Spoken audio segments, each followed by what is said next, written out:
أعوذ بالله من الشيطان الرجيم. بسم الله الرحمن الرحيم. الحمد لله الذي كفى وسلام على عباده الذين اصطفى. أما بعد، أعوذ بالله من الشيطان الرجيم. بسم الله الرحمن الرحيم. والذين يؤمنون بما أنزل إليك وما أنزل من قبلك وبالآخرة هم يوقنون. صدق الله العظيم. بعد از خطبہ جس آیت کریمہ کی تلاوت میں نے کی ہے سورہ بقرہ سے،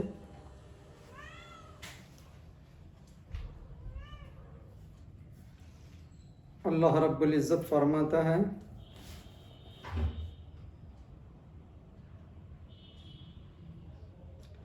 والذین یؤمنون بما انزل الیک وما انزل من قبلک وبالآخرۃ هم یوقنون. والذین یؤمنون، اور وہ جو ایمان لائے یا ایمان لاتے ہیں. والذین یؤمنون بما انزلہ، یعنی ان پر جو اتاری گئی، ان پر جو نازل ہوئی، سے مراد قرآن ہے، قرآنی آیتیں ہیں جو اللہ کی طرف سے نازل ہوئی، سے مراد یہ ہے والذین یؤمنون، اور وہ جو ایمان لاتے ہیں یا ایمان لائے ہیں بما انزلہ، جو کہ اتارا گیا ان کے اوپر، وما انزل من قبلک، اور اتارا گیا اس سے پیشتر یعنی اس سے قبل قرآن کو اتارا گیا. وما انزل بما انزل، جو کہ اتارا گیا سے مراد قرآن کی طرف اشارہ ہے. بما انزل الیک، وما، اور جو کہ انزل من قبلک، اس سے پہلے جو اتارا گیا، قرآن سے پہلے کے جو کتابیں اتاری گئی سے مراد یہ ہے. اور جو لوگ ایمان لاتے ہیں جو کہ ان پر اتارا گیا اور اس سے قبل ان پر اتارا گیا، وبالآخرۃ هم یوقنون، اور یقین رکھتے ہیں کاہے پر؟ آخرت پر. وبالآخرۃ هم یوقنون، اور آخرت پہ وہ یقین رکھتے ہیں. یہاں پر ہم سے مراد وہ لفظ وہ کیوں آیا، وہ کیوں فرمایا گیا، وہ آگے انشاءاللہ خلاصے میں تفسیر میں ہم سمجھ پا لیں گے. تو دیکھو یہاں پر یہ بتایا گیا کہ گزشتہ جو آیتیں تھیں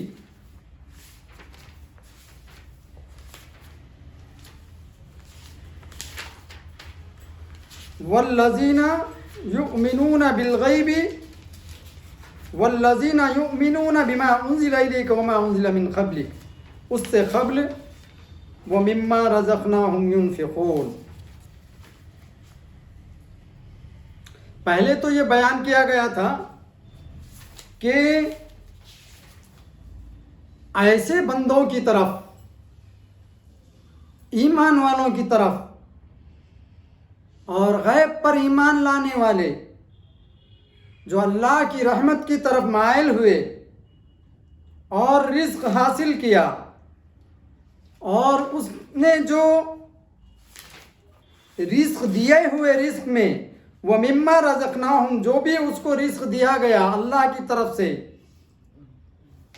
اس رزق حلال میں سے اس نے نفقہ نکالا،